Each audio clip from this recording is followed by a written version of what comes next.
Welcome back to another episode of It's Killer. Today we're going to talk about Lizzie Borden, the axe murderer. So we're going to do a rundown on the case and let's just get into it. So Lizzie Borden, her case is a 1800s axe murder case.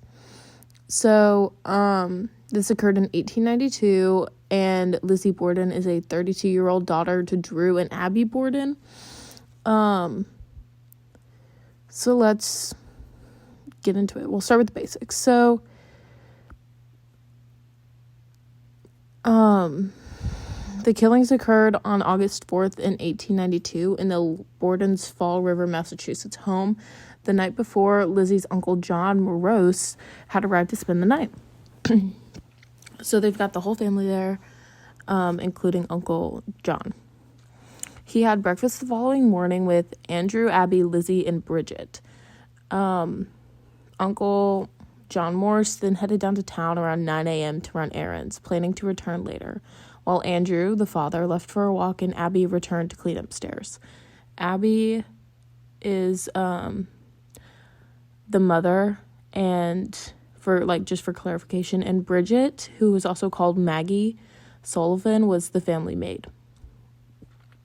So Andrew, the father, returned from his walk around 10:30 a.m. And reports were saying that he was unable to make his key work, which was really odd because normally they wouldn't have any problem, obviously. So the maid had to come let him in, and this moment proved to be crucial because Bridget claimed that she heard Lizzie upstairs laughing when she went to let Andrew in. So if she was upstairs on the second floor, she would have already been aware that Abby had been brutally slaughtered and with the hatchet on the floor while Andrew was out. So there are some plot holes in the case when it comes to this part, because people say that because Bridget claimed she heard Lizzie, she had already been upstairs and that she knew that Abby, the mother, was dead. But anyways, we'll get into that later. So Andrew settled down for a nap on the sofa while Bridget went to rest in her room. But around 11 a.m., the maid later said that Lizzie called for her, telling her Andrew was killed. He had been attacked while on the couch and struck multiple times with a hatchet. His time of death was later determined to be around the same time, 11 a.m. And when help finally arrived to the house after being called by the maid, Abby was found dead in the guest room, and she too had been struck repeatedly with a hatchet. The suspicion quickly fell on Lizzie, as there was no sign of forced entry into the house. Reports saying that the house was triple locked in the front door and the back door was locked. The only door that it could have been unlocked was the side door. And a potential murder weapon, the hatchet with the handle broken off, was also found hiding in the Borden's basement. Lizzie reportedly didn't have any visible bloodstains on her clothing, and it soon came out that she had burned a dress in her stove the days after the murder. She and her sister Emma were out of town when the killings.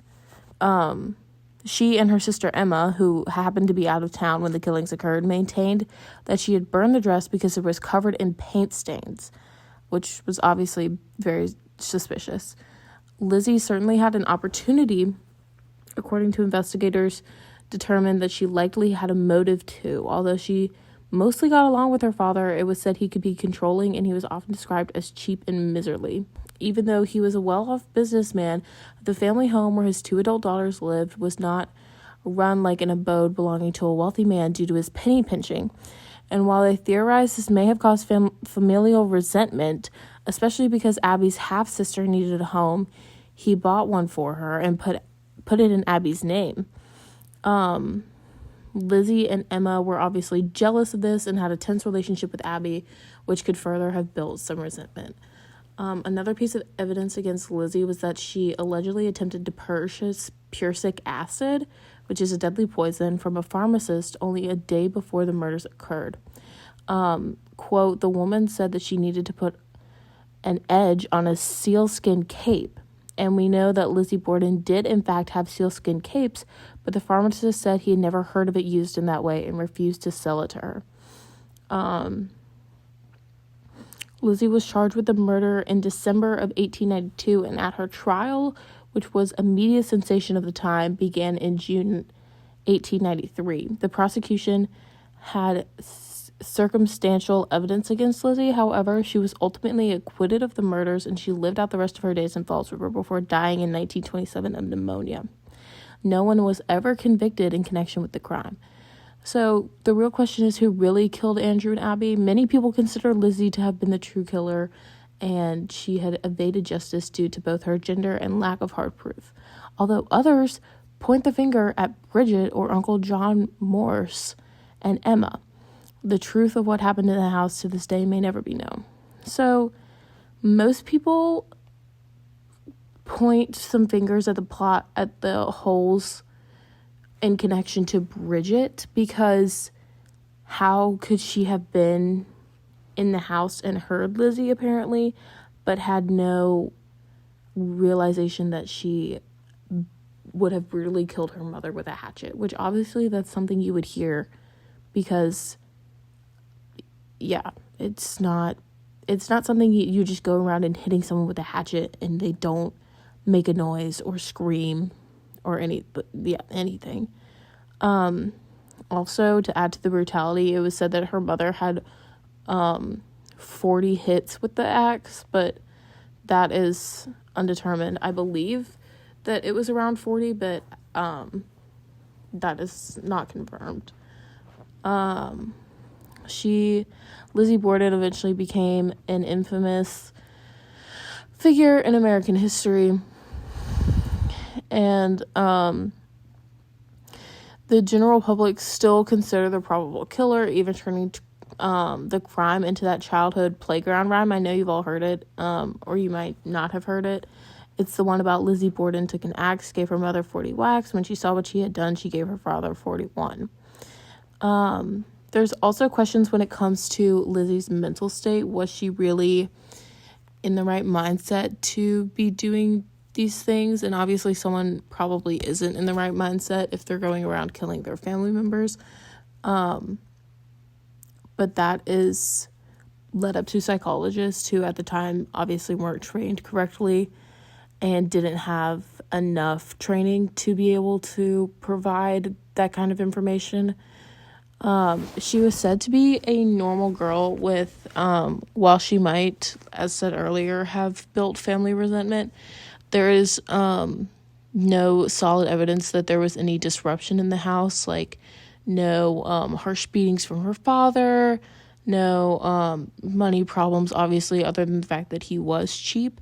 But that's just something to be said about her father. It couldn't have caused any actual problems. The only problems being emotional, of course, with the family resentment, as said before. There's also something to be said about Uncle John Morse, who left the house, and coincidentally, people make the connection that the side door was unlocked. So some people have theorized that John left the door unlocked so that he could be able to come back in, and he framed Lizzie, which we don't know if this is true. Obviously, we don't know if Uncle John had been in the house at the time. There are no reports of him being in the house at the time. It is just said that Andrew went out for a little while, and then he came back, and then that's when, like, Bridget had to let Andrew in, and all of the stuff said before about how Bridget heard Lizzie, but how could that be possible? But Uncle John does not reappear in the house at the time. So that just adds to more theories of the case. Those who like this case a lot really enjoy that theory from research I've gathered. And finally, Lizzie's mother was also said to be a polite woman. There's no, which is why there's a lot of questions around the case, because why would Lizzie go to attack her mother? But no one's sure about that either, because her mother was said to be a good woman. Although I have no testament to how good of a mother she was.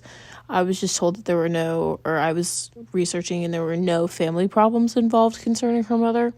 The only things really mentioned were about her father. So why would Lizzie go to her mother first is a big theory. Or why would anyone attack her mother first?